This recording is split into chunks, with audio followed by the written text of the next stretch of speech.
ওদিকে BNP chairperson Begum Khaleda জিয়ার স্বাস্থ্যের উন্নতি ধীরে ধীরে হচ্ছে এবং তিনি মানসিকভাবে এবং শারীরিকভাবে যথেষ্ট শক্তিশালী হয়ে উঠছেন এবং সময় নিয়ে হাঁটাচলাও করছেন, এমনটাই জানিয়েছেন যুক্তরাজ্যে বিএনপি সভাপতি এবং চেয়ারপারসন উপদেষ্টা এম এ মালেক।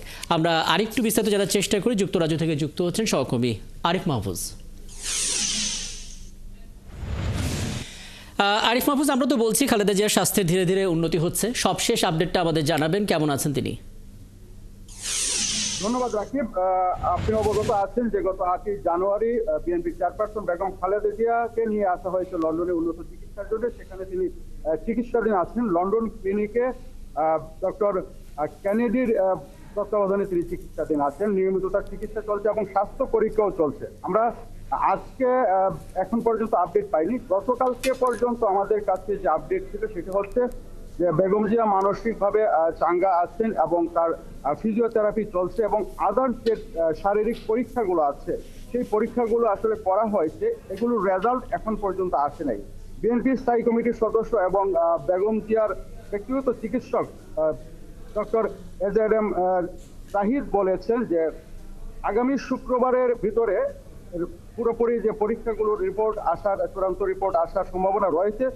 রিপোর্ট আসার পরে পরিকল্পনা করা হবে যে এইখানে ডাক্তার যারা আছেন, বাংলাদেশের ডাক্তার যারা এসেছেন, সবাই বসে কিন্তু আসলে আচ্ছা, তারপরে ওই রিপোর্টটার জন্য আসলে এখন অপেক্ষা করা। আর কি বিষয়টা জানতে চাই, টিউলিপ সিদ্দিকীর পদত্যাগের খবরটা নিশ্চয়ই সেখানকার প্রবাসী বাংলাদেশিরা শুনেছেন, তারা কিভাবে দেখছেন একটু বলবেন, এবং টিউলিপের এই পদত্যাগের পর সেখানকার বিরোধী দলের প্রতিক্রিয়াটা আসলে কি দেখেছেন?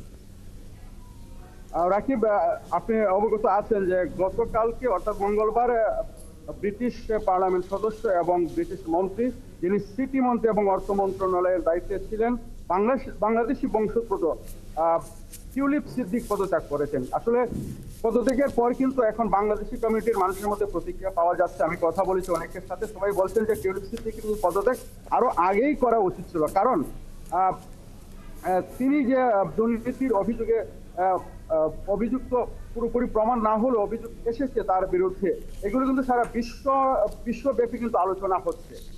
প্রবাসীরা বলছেন, লন্ডনে যারা আছেন বা যুক্তরাজ্যে যারা আছেন, তারা বলছেন যে আসলে বাংলাদেশিদের ভাবমূর্তি তিনি নষ্ট করেছেন।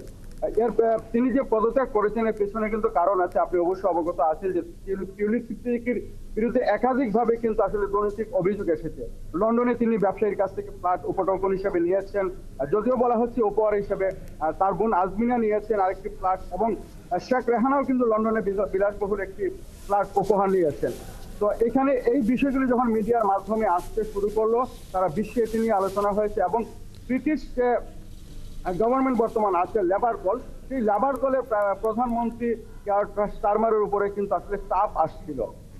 বিশেষ করে বিরোধী দল কনজারভেটিভের পক্ষ থেকে চাপ আসছিল যে এরকম অভিযুক্ত একজন মানুষ যিনি দুর্নীতি দমনের জন্য কাজ করছেন মন্ত্রণালয়ে, তার বিরুদ্ধে দুর্নীতির আসলে কথাগুলো আসছে, তিনি দুর্নীতি করেছেন, দুর্নীতির সাথে যুক্ত হয়ে গেছেন। বিশেষ করে রূপপুর পারমাণবিক বিদ্যুৎ কেন্দ্রের যে চুক্তিটি হয়েছিল সেখানে টিউলিপ সিদ্দিকী রাশিয়ায় উপস্থিত ছিলেন।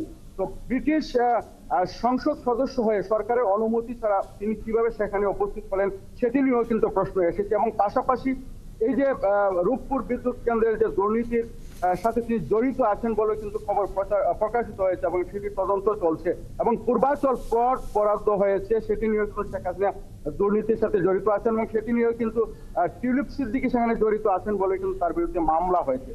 সব মিলিয়ে রাকিব যে এখানে আসলে বাংলাদেশিরা শুধু এটাই বলছেন যে অর্থাৎ অনেক প্রশ্ন, অনেক অভিযোগ আসলে রয়েছে এবং সেগুলো আসলে সাধারণ মানুষ যারা আছেন, প্রবাসী বাংলাদেশিরা, তাদের মধ্যে আসলে প্রতিক্রিয়া তৈরি করছে নানামুখী। নিশ্চয়ই আপনার প্রতিবেদনে সেগুলো উঠে আসবে। অনেক ধন্যবাদ যুক্ত হওয়ার জন্য।